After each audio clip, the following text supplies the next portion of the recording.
Okay, so today's third and final video that we're recording in the same day is going to be about Tosas and working. When it comes to it, I got a phone call recently, and I don't mind saying that this is why the subject came up in the first place. I got a phone call from somebody who will say was less than happy about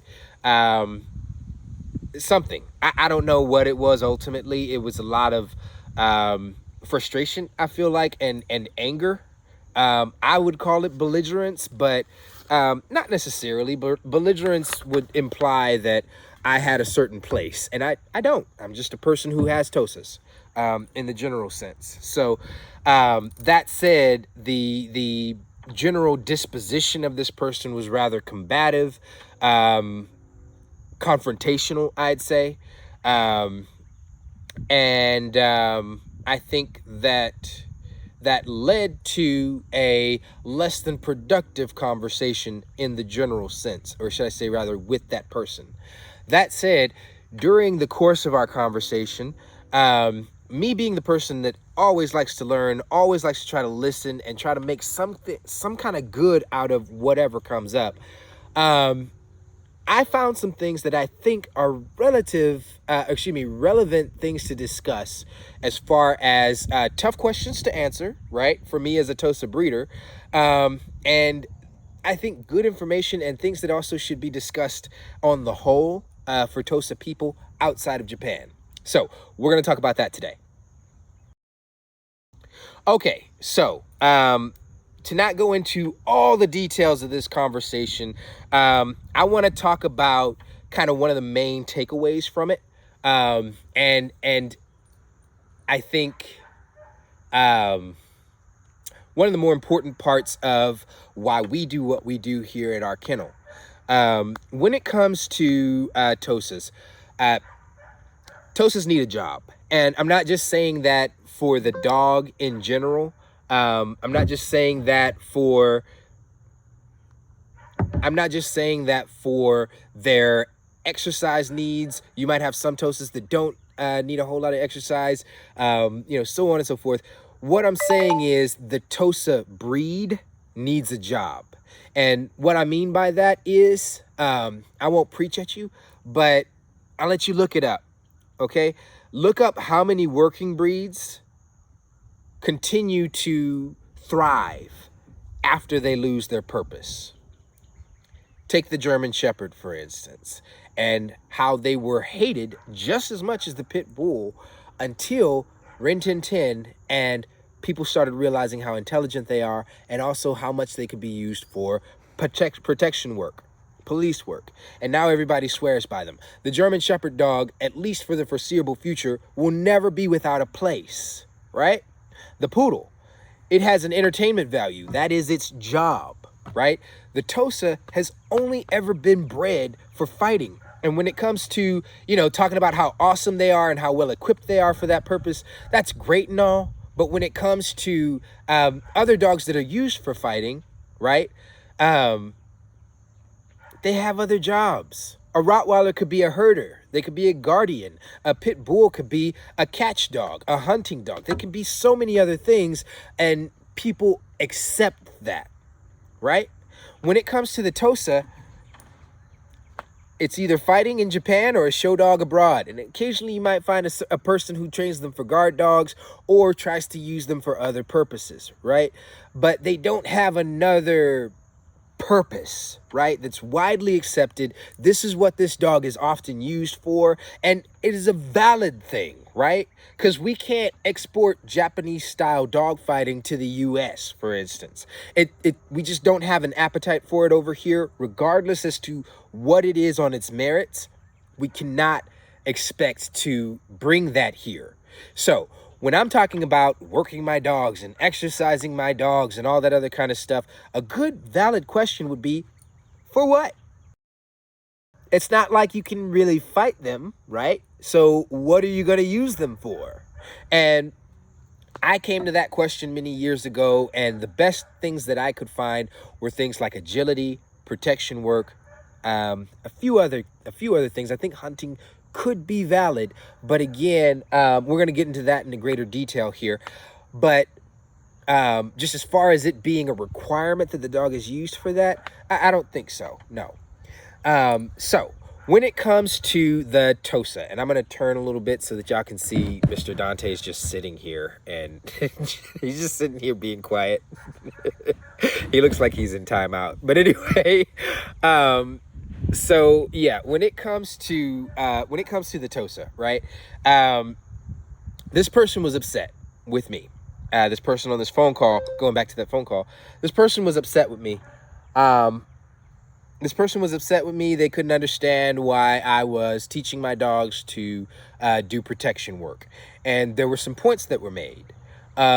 First things first, I say on our website, or should I say rather, we say on our website that the Tosa in Japan has only ever been used for fighting, and the Japanese dogmen do not agree with the idea of teaching a Tosa to attack people. They think that it will damage the disposition of the animal if they are bred for and or trained to attack people. And yet here I am, like a hypocrite, right? Or a hypocrite, out here over here saying that we need to get together with the Japanese dogmen and breed the dog in ways that respect their original purpose and so on and so forth. But I'm using mine instead of for fighting for protection work. And this person has 2 females that they're very proud of, and saying that it's better to use them for hunting, and uses them for hunting work instead of for people.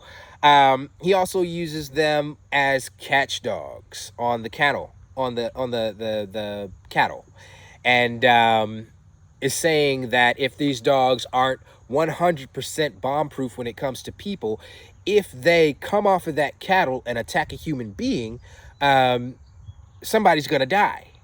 And I think there's a lot to that statement. I agree that yes, somebody can get seriously hurt, but I think that somebody dying is a little bit of a stretch in the general sense. I think if you know how to handle a dog properly, you don't have to worry about getting killed by any single dog. Bit, yes, but killed, no. That said, I get where he's coming from. Then this person was saying that, again, that there were better dogs for things like protection work. And this is where we kind of, I think the oh, hold up, no he didn't moment happened, because this person was saying that they're better dogs for protection work, shuts, and all that other fun stuff. And when it came to it, the argument was attempting to be made that Tosas were not good for that. Now, I'm going to put a pin here and say, if your intention is to say that there are always better dogs for anything you'd put a Tosa towards, then you're making a case that the Tosa has no value, and we're going to disagree. Yeah, all right? I'm just going to say that fundamentally. So there's that. Then moving on back to the thing at hand. When this person was giving me examples of dogs that were better for instance, protection work, they were saying things like Malinois, German Shepherd dogs, even sport-style American Bulldogs. I don't know what category you're going to say these dogs are better than a Tosa in, but as far as the ones I can perceive, when it comes to things that would help them in protection work, size, no. Just no. Bite strength, again, no. Just no. Power and strength, again, no. Drive and disposition, no. Again, they can match a Tosa, maybe. I don't know. Depends on the dog. But be better, no. I've seen far too many times where a German Shepherd or Malinois was sent on somebody in a catch, and the person took the hit by the dog and, kept on running, or even stood back up and flung the dog around. If you follow enough police work, you know that there are many police canines that are killed in the line of duty. And that has a lot to do with just the basic idea that you have a 60 to 80 pound dog armed to the teeth with its teeth as it may be, going up against an adult man that is on average 180 pounds. I mean, the best thing you can do is have this dog in that man's head psychologically. And if the person tries to get down or things like that, doesn't defend themselves properly, yes, of course, you can have the dog restrain that person. But if you're talking about somebody who is tripped out on whatever and they don't even feel pain, your dog is going to get killed. That's all there is to it. And I would say it's irresponsible to sick a dog of that size on somebody in that state of mind. Fast forward to the dog that puts out over 600 pounds of bite force, which is 3 times the smallest on that list, and is predisposed to not care about pain, is intelligent, actually comes from a background of fighting, has a thicker skin, thicker skull, stronger bite, stronger pull. Every category it is better. Okay? I mean, the only thing you can say that those dogs have going for them is that they are smaller and therefore are more portable. But when it comes to the actual work, the actual bite work, the actual protection work, deterrence even, who's gonna go after that? I want to know who thinks it's a better idea to go after this than a Malinois. Like, whose idea was that? Anyway, I just want to get that out there. So again, this person completely lost me at that point. It was like, hold up, like, wait a minute. I know you did not just do that, but I think he did. And I think he's trying to make a point with it, right? So anyway, just kind of using that as our starting point. I think that the Tosa, granted, anybody who has a dog, their dog is the best dog in the world, right? I'm no exception. We here at our kennel are no exception. But I do think that I can make a case for the Tosa being capable of whatever you apply them to. When you've got a dog like this that can run 30 miles, can jump over a 6-foot fence, can move, and seriously generate a ton of momentum in a span of 2 or 3 feet. One step, this dog can knock a grown man over. When you've got a dog that is that powerful and you can put them towards whatever you want to put them towards, that's what I like to see. Tosas being used for protection work, for estate guards, for depredation, because I can tell you the things that make the Tosa good in the ring are the things that make the Tosa good at defending flocks or even flock guardians from predators. I can tell you, I don't have a problem. Coyotes run these fields. Coyotes run these towns. And I don't have a problem leaving Amina outside knowing that a coyote wouldn't be stupid enough to try her one-on-one. But 3 or 4 coming against her absolutely would be a thing. And you can see them. They think about it. But when I've got Dante out there hanging out with her, they don't think twice about it. You don't even see them. You don't even see them because they're not that stupid. And even if they were dumb enough to try it, it's not just his size. He's extremely athletic. They're not going to get the upper hand on him. He's extremely aware of what a dog might try to do in a fight. And they're not going to be able to sneak up behind him and get him by the back of the neck. They're not going to be able to get underneath him. They're not going to be able to get anywhere he doesn't allow them to get. And further, the things that make him good in the ring are the things that make him excellent at depredation. His skin is so thick that a coyote's not going through it. And that's more than I can say for a Great Pyrenees. That's more than I can say for a Kangal if enough coyotes got around him.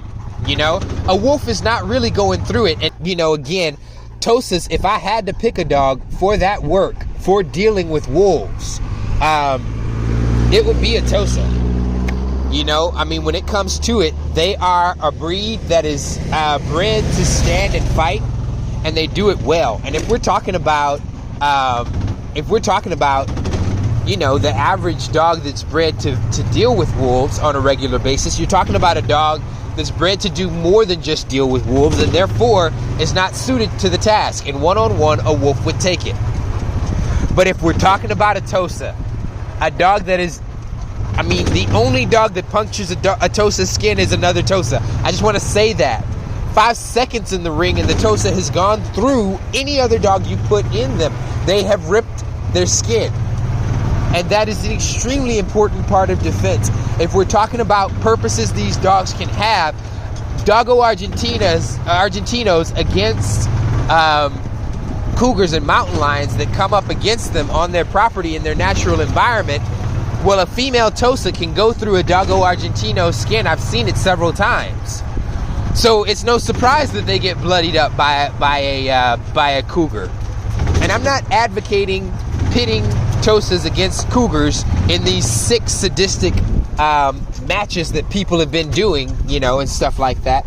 But I am saying if I'm going to use a dog for guarding against cougars, if I want a dog with me on a trail to defend against cougars, it's going to be a Tosa.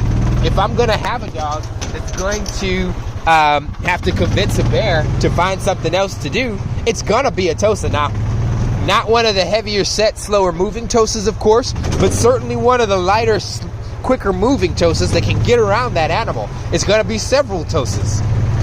They are quick enough to get out of the way, strong enough to put up a decent fight, and with the right number of Tosas to balance that out, I would absolutely trust a Tosa to defend me in that situation in ways that I would not trust an Irish Wolfhound, in ways that I would not trust a Pit Bull, in ways that I would not trust a German Shepherd, or any of these dogs that we consider brave for going out and doing it, but I consider the owners irresponsible for putting their dogs in that situation in the first place. Your dog is not made for that. And I don't care how many movies you saw with a German Shepherd in it, they're not made for that. They're not made for that. They're not good for that. And you're going to end up putting your dog in very, very unfortunate circumstances when you could have had a dog that was better suited for it. You know, so when it comes to it, when it comes to Tosas, when it comes to dealing with the things that they deal with on a regular basis, and why we breed dogs for work. What I mean for the work ability and the drive ability in breeding dogs that are capable of their original intent and design. That's what I mean. They're extremely athletic. They are not hard to get athletic. Pound for pound, they actually require less food overall than an equally sized dog to maintain that athleticism and strength and style and mass and bulk. You know, so when it comes to it, the Tosa is a very, very viable candidate for so many jobs, and not just physical work, but they can track, they can be a bomb dog, they can be a sniffing dog, they can be a therapet. Might have been all of these things. They've helped me train other dogs. They've protected me from other dogs and people. Like, they are capable of doing whatever you want them to do. So when it comes to it, can I say there are better dogs for certain tasks? Yes. I would not pit a Tosa against a wiener dog in an earth dog trial. Okay? It's just not going to happen. He's not going to fit. By the time he fits, you could walk through it, you know? So, again, there are better dogs for certain tasks. But when it comes to the general job description of a working dog and the things that working dogs have typically been applied towards, I think this guy's got as good a shot as anybody, if not a better shot than many, especially when it comes to certain things. So there's that. The second thing was that this person was trying to take a moral high ground and condemn me for using our Tosas in protection work. And I want to be clear, again, Tosas have never been used for protection work by dogmen in Japan. That is not a thing. They are against it, at least as far as I know and can understand, up to this date. So it is, again, against their original purpose. But for those of you who know Tosas and know that already, you probably heard it when I said it way back at the start. For those of you that don't know Tosas and don't know this already, I'm going to make this clear. Tosas have never been used for hunting in Japan. There are other Japanese dogs. Pretty much every other Japanese dog has been used for hunting, including right up to the Akita.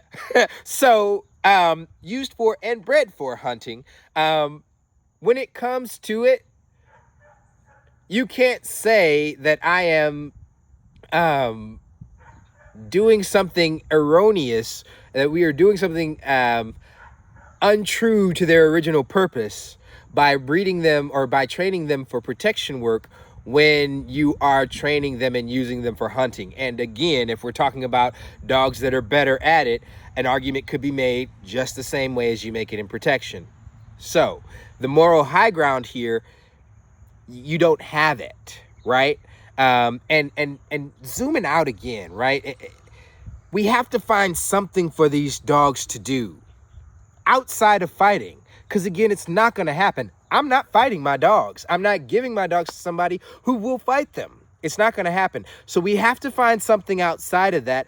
We are left with nothing but things other than what they were originally bred for, because unlike any other dog breed on the planet, they were only ever bred for fighting, going back, way back to at least 1100 AD, like way back, you know? So when it comes to it, there's that. And then again, further, as far as the Japanese dogmen are concerned, female Tosas, they breed. They're for breeding purposes. That is it. They will go, they will find the hottest, most lit up female they can find, and they'll breed it to their champion male to increase the drive for that dog. They have never used a female Tosa for any other purpose. A female Tosa does not fight. A female Tosa does not guard. A female Tosa does not do any of those things. She is a dam. She is a whelp. That is what they use them for. So when you, again, are outside of Japan and using female Tosas to work, you are doing things that I think, if you're going to make an argument for being a hypocrite, you are doing things that fundamentally Japanese dogmen would never do. And I don't mean just like you going outside of the Tosa now. There are so many breeds and so many breeders and hunters over there that wouldn't use a female dog to hunt. It's just not something they would use them for. And the argument could be made one way or another, whether or not they're good at it. I think they can be used for anything you want to put them towards. I do think that female Tosa is just as capable in protection as she is in anything else you might apply your Tosa to. And we ourselves here will use our Tosas, boy or girl, for whatever we feel they're best suited to. And that's not to say every one of our dogs is a dog that we are intent on breeding for or training for protection work. It is to say that any of our dogs are used for that purpose. But if we're talking about their original purpose and their original intent, you never use a female for any sort of work. So again, the moral high ground there, you're more exposing what we're actually trying to get at here. You're going to have to use your dogs for something. And a high drive female sitting around as a retiree at the age of 2, only being used to breed, is not going to work out well for you. It's not going to work out well for you if you did that with any dog. You know, Tosa aside, any dog that has high drive and you leave them to collect dust on the shelf, you're asking for trouble. You know, so you have to give these dogs some kind of job, some kind of work for their own psychological balance, right? In that sense. And then also for the breed's value and relevance in this day and age. So now that we've covered all that, and hopefully I can get off my soapbox, hopefully I haven't lost you with my soapbox. Yes, I do feel some kind of way about it. But anyway, now that we're off of the soapbox, let's talk about why I chose protection and why I think hunting is a valid choice. But upon thinking about it in greater detail, I actually think protection is a better job. Let's get into it. So, when it comes to it, the good things about hunting work for Tosas. Obvious, right? You're working them. It's physical. They have to fight with whatever critter you put them on, likely hogs, right? So I see the value in it there. But when it comes to it, a very similar thing could be said for protection work. You have to have a physically capable dog. They have to be able to, especially depending on what kind of work they're doing, they have to be able to maintain sustained work so long as it takes for you to get there. You know, just the same as with hunting. It's structured very similar in that regard. The track, the chase, the catch. Very, very similar. That said, why I think protection is better. It's simple. Even in the fighting, and one of the things that I have to acknowledge about Japanese dog fighting, that anybody who wants to be logical, reasonable, has to acknowledge about Japanese dog fighting, is that it's closer related to our boxing, professional boxing and MMA here in the US, than it is to the illegal pit fights that take place here in the US. The dogs, yeah, they get injuries, but the injuries happen in very specific places. Much the same as a professional boxer can get cauliflower ear or, you know, different things like that. You would expect to see that on a boxer, and you can expect to see that on a Tosa in Japan to a certain extent. Now, I'm playing the devil's advocate and trying to say that, again, I get it. Not going to do it, but I get it. And when it comes to it, these fights are structured. They have rules. They have referees. They have somebody's there that says, this dog's not really into the fight, call it, you know? And he's not going to be used again in the future, more than likely, especially if he puts together a couple of fights like that, whereas the dog that actually cares to fight and is interested in this competition is going to be used again in the future because he's got the drive for it, right? So, again, there's a lot more to it than just letting two dogs fight at each other. You know, it doesn't happen in the streets in Japan. It happens in rings that are made there specifically for that purpose. And with judges and attendees and audiences, it's not something that happens in some hole in the dark corners and recesses where nobody's at.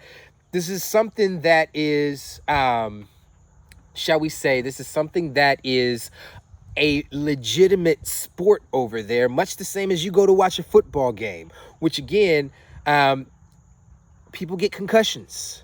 And there are a lot of people who wonder about the validity of that sport for many of the same reasons. But I grew up playing football. I love football. I'm going to keep playing football. I'd love it if my son got into football, you know, so on and so forth. So when it comes to it, there's a lot more to it than just, oh, those dogs are fighting each other, it must be bad. So, all that said, when it comes to what more closely resembles the fights that happen in Japan versus what more closely resembles the fights that happen here outside of Japan, well, let's look at that. Think about it. And I might be right, I might be wrong.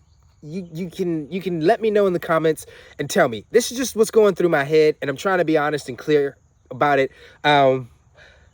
Since this conversation, I've had a lot more time to think about it in greater detail.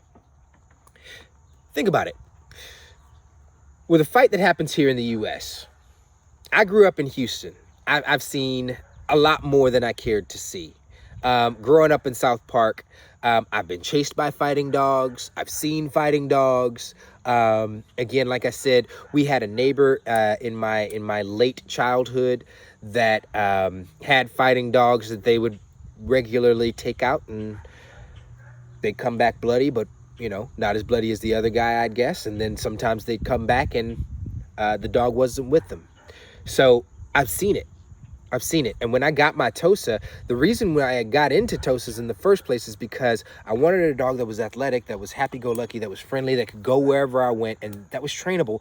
But I also needed a dog that could defend itself. And what better dog than the Tosa when it comes to self-defense against another dog? You know, these dogs have been trained to kill. These dogs have been trained to fight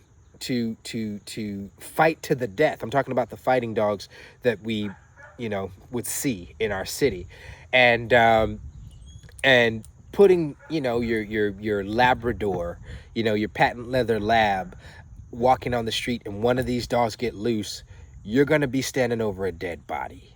I'm just being real, you know. So I wanted something that could defend itself, and I didn't just want to get another pit bull because that's what's already out there. You're just asking for it. They're gonna want to know, hey, are you fighting your dog? If you're not fighting your dog, you know, and then your dog gets stolen or fought anyway or whatever, you know, I'm not gonna deal with that. My Tosas never had that problem. So when it comes to it, that's one of the main reasons why I got into the Tosa as opposed to just another large athletic dog. So when it comes to it, having some knowledge of how those things are working, I mean, it's sick the way people do it. But when it comes to it, again, it's often to the death. If the dog isn't killed, then the owner of the dog that fights and loses will oftentimes kill that dog. And you've probably seen and heard enough of the ways that they do it. I've seen and heard enough of the ways that they do it. I can say I'm not going to go into details about that here. But again, that's what ends up happening.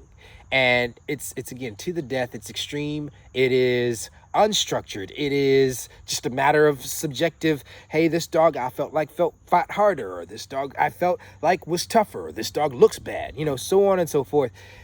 When it comes to hunting, there is no structure, right? You can teach your dog to hunt. You might even be able to teach a good out. But aside from that, there is no structure. It is go and take this animal down and fight with all you've got, because that animal is fighting for its life and you're fighting for its life too. So when it comes to it, it's to the death more often than not. You know, even when it comes to catch weight for cattle catching, there's still more structure to it than when it comes to hunting, which is to kill, which is something that the Tosa in its original purpose was never bred for, never allowed to do in any way, shape, form, or fashion. And I want to make sure that that's clear. In all the fighting that has been done over there, there's never been a time where a Tosa was allowed to fight to the death. It has never been about death, any more than your MMA fight has been about fighting to the death, any more than your football game has been about killing another player. It is not, okay? So just being clear about that. That's one of the things. So again, it's taking a dog that was bred to dominate in certain circumstances and putting them out in the wild and asking them to kill, as far as hunting is concerned. The next thing is, again, the discipline when it comes to fighting. The discipline when it comes to fighting the Japanese way. Let me get that clear. There's a higher level of discipline, regulation, and structure in Japanese dog fighting than there is in competitive obedience here abroad, than there is in competitive agility, protection work. There are 250 rules over 250 rules in that even as dog trainers, you don't have 250 rules to abide by, right? Like, or at least not expressly stated. So when it comes to it, the structure and discipline there is next level. And when we're talking about hunting, again, the only rule is win. That's it. You know, so when it comes to it,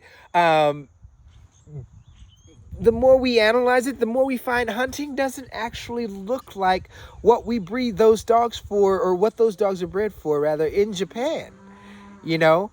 And then the last thing, again, is that structure side of it. There are so many rules. It is so regulated over there versus here, when we're talking about hunting, For instance, growling is okay if you hunt. Feel free.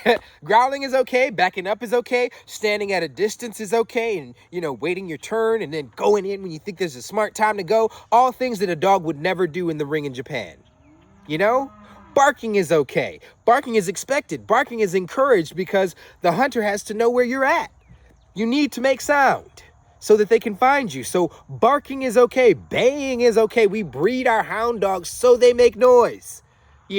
So again, I'm not saying that making noise is a bad thing, but I am saying that when it comes to what things lead your Tosa to being more Tosa-like, or at least as close as you can, outside of a fighting ring in Japan, hunting is not really it. Now I could, as a dog trainer and behavior therapist, I could structure hunting, I think, to a certain extent to better reflect it.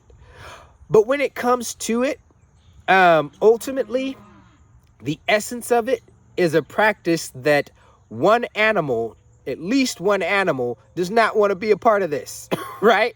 The pig or whatever it is you're hunting does not want to be a part of this activity. So even trying to make it into a sport where we're not actually killing the animal, but we're letting the dog practice, it's not the same as herding, where the sheep don't necessarily want to be a part of this, but you're not traumatizing them. You're just getting them to go around the loops and circles and all that other kind of stuff and into the pen. Whereas the pig, you are killing. You are grabbing, you are being aggressive with, and all that other kind of stuff. You get marks against biting a sheep in a herding trial, or especially with overt signs of aggression. Whereas with a pig, if you don't get aggressive with him, he'll kill you. And again, when we're looking at it, Tosas in the ring don't need anything. They don't have anything on, right? They don't have collars even. They don't have anything on. It is just straight up wrestling match, much like what you'd expect to see at a high school wrestling match or a college wrestling match, right? Whereas dogs that go hunting, they have spiked collars, they have Kevlar vests, and if you don't have those things, you're asking for your dog to get killed, So again, when it comes to it, it's fundamentally different in that regard. And I'm not putting it down. But we've never used our dogs for hunting for that reason. I don't want to engage in a sport that requires my dog's life be on the line, per se. I'd love for them to be able to engage in sports, and certain sports, regardless as to how they're performed, can actually put your dog's life on the line. Greyhounds, for instance, that are only ever taught to course straight, can break bones and seriously damage themselves if set on a rabbit. Because even though this dog has been taught to course and has won many races at Gulf Greyhound or whatever track they've been at, it's an entirely different thing, having to change courses, change directions very quickly. And they can break their bones trying to do that. They can break tendons trying to do that. And it is very, very unsafe, right?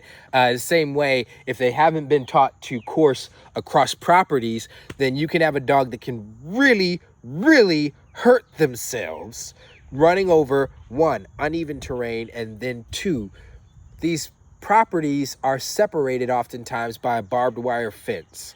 I don't want to go into the details, but you can imagine what would happen when a dog moving at 40 plus miles an hour hits a barbed wire. Okay? So all that to say, when it comes to it, I'm not okay with certain levels of risks, even though certain risks are valid with whatever job you do. Once it gets to a certain point, I have to ask, risk versus rewards. Are there better ways to do this?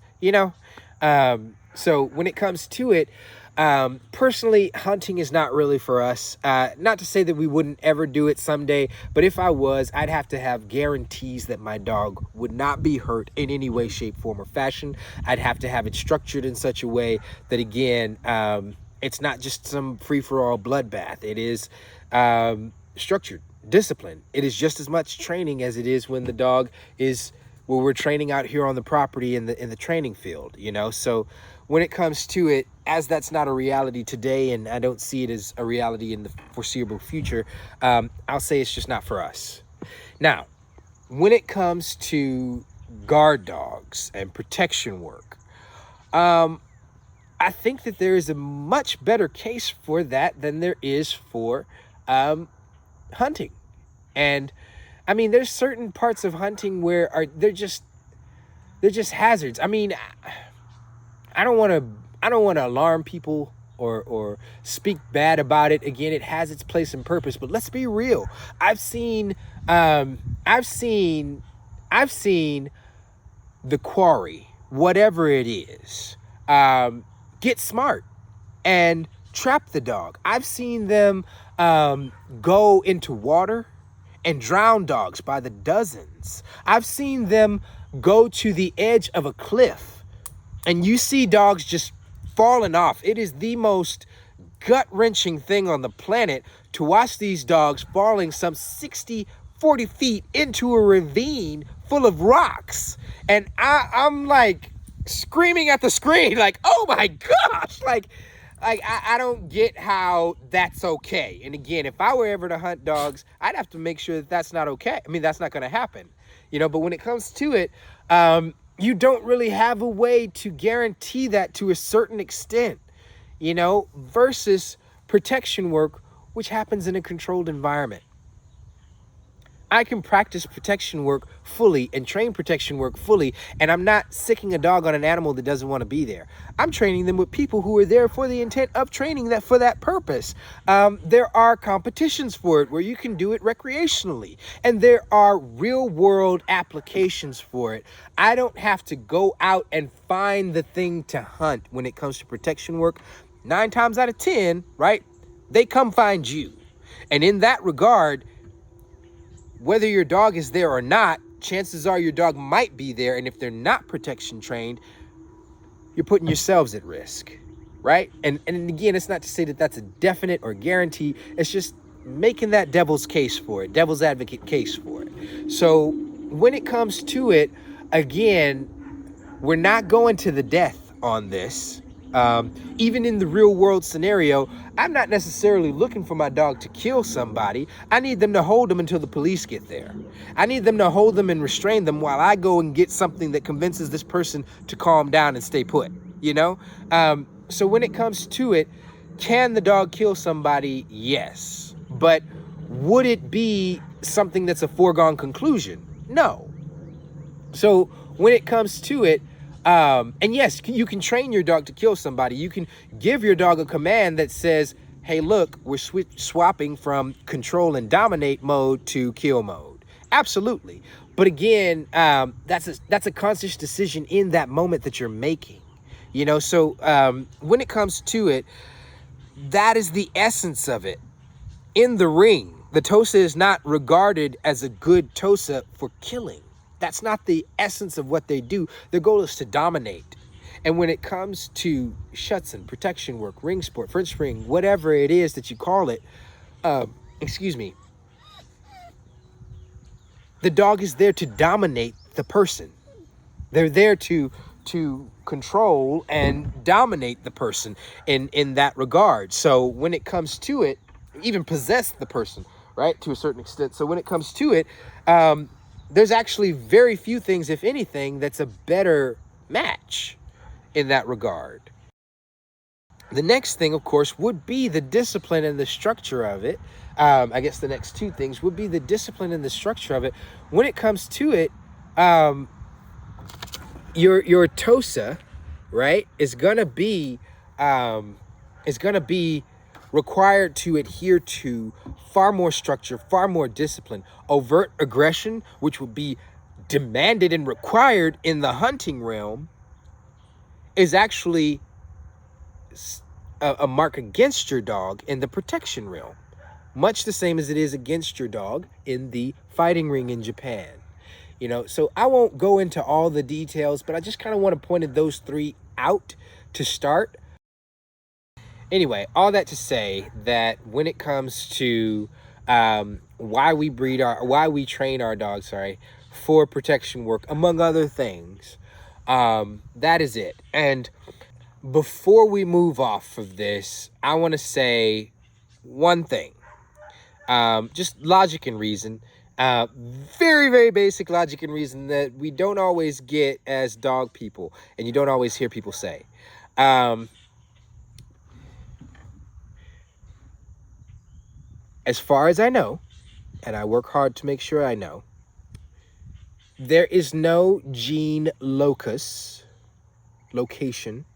identified as being directly related to temperament or behavior or even aggression. I'm going to say that again. There is no gene directly linked with temperament, behavior, or aggression. Now, I might be wrong. If you go, you do the research, you find those genes, please send them to me. Please write me a message. I would say put it in the comments, but we might miss it, and I don't want to miss it. I want to know. So if you find it, let me know. But as far as I know, and as far as what is out there in science, there is no gene for temperament or behavior. So the idea that you can breed for good temperament, it's not a thing, okay? It's not a thing. You can breed dogs for certain energy levels, and those energy levels might not require as much, and therefore are less likely to get frustrated, less likely to need a job, less likely, therefore, to behave in a certain way. I can buy that. But the idea that you breed a sweet dog who happens to be sweet, maybe it was trained, maybe it wasn't, I don't know, with another sweet dog who happens to be sweet, and therefore only gets sweet puppies, that's a lie. I'm going to go ahead and say that. And again, the idea that Japanese Tosas can only be bred for fighting dogs, and if you breed them for, or if you train them for fighting, or excuse me, for protection work, you're going to teach them to be mean to humans, and therefore you're going to have a dog or dogs that are mean to humans. Bull. I mean, we got bulls right over here that I would show you just to kind of emphasize the amount of bull that is coming out right there. That is bull. That is at best bad marketing, but marketing attempts nonetheless. It is not true. Let me put it like this. If you have a person whose dad is a police officer and whose mom is a police officer, does that guarantee that their kid is going to be a police officer? If you have people who are in the military, you have a lot of people who their dad was a military person, their dad's dad was a military person, so on and so forth. Does that guarantee that their kids are going to be in the military? Does that guarantee that they are going to be in the military?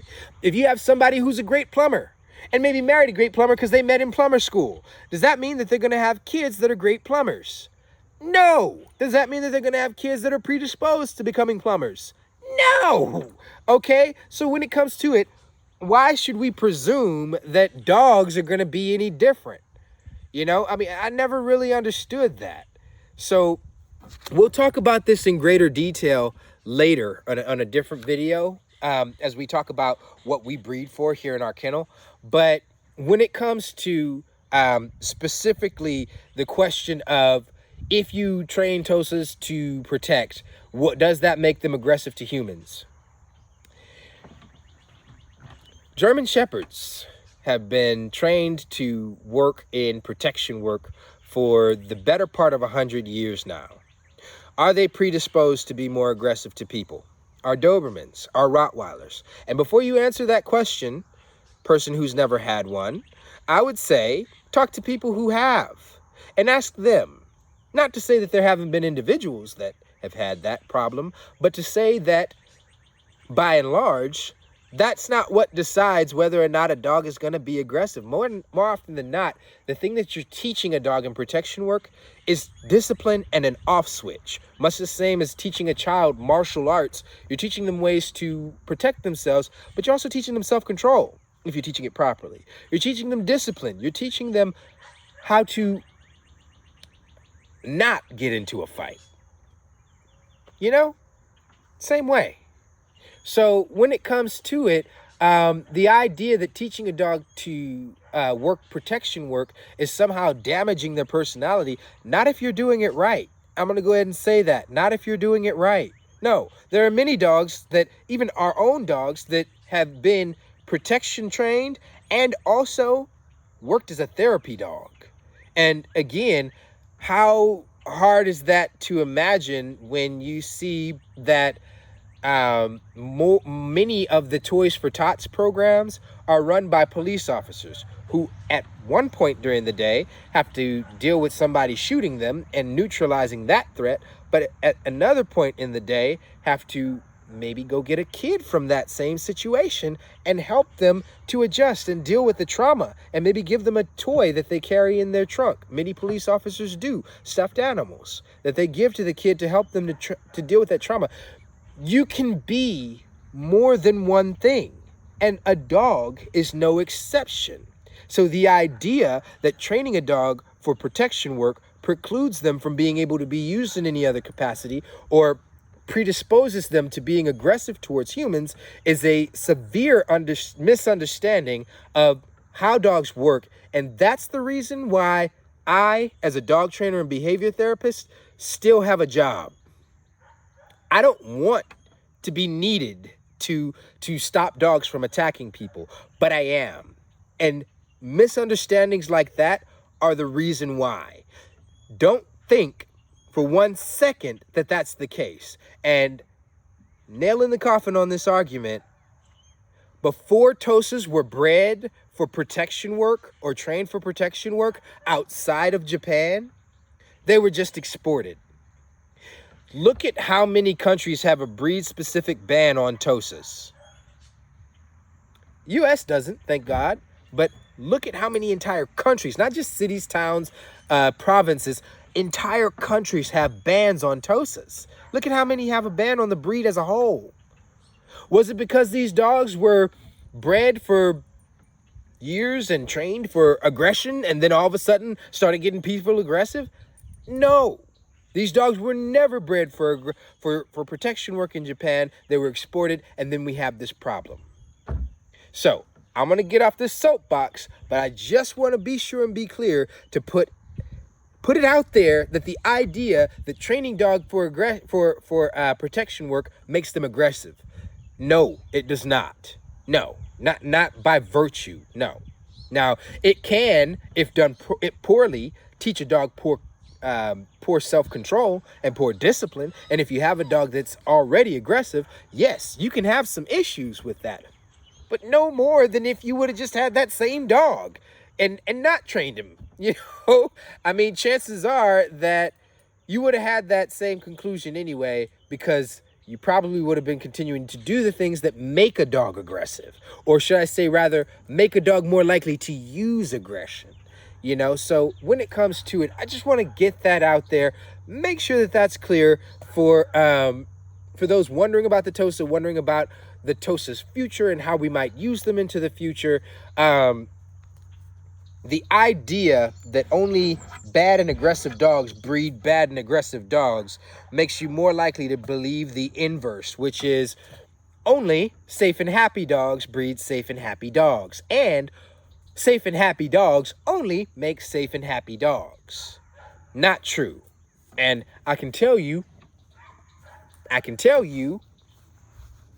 from experience, I don't know if you can see that mark there and that mark there. I can tell you from experience that when it comes to it, you can have two very fine, very happy individuals, very nice individuals that breed a dog that is straight fire, you know? So when it comes to it, don't just get into the idea that somehow your breeding is what makes your dog, a good candidate, a happy, healthy, balanced dog. You can't breed balance, you know? So yeah, get that out there. And when it comes to the conversation that we're having here about the use of Tosas, we've never had a Tosa that had a problem with human aggression or overt human aggression as far as their owners or anything like that. Now, when it came to strangers, yes, we've had some dogs that were not okay with strangers. And again, that's perfectly fine. But it wasn't like they were overtly aggressive. It was, you don't bother me and I won't bother you. Don't touch me and we're fine. You can be in the house. You can go over there. You can do your thing. But don't try to pet me because I don't know you, you know, and that's perfectly fine. And again, our dogs made that clear up front. Those dogs made that clear up front. So when it comes to it, just making sure that, making sure that that's out there, making sure that that's understood.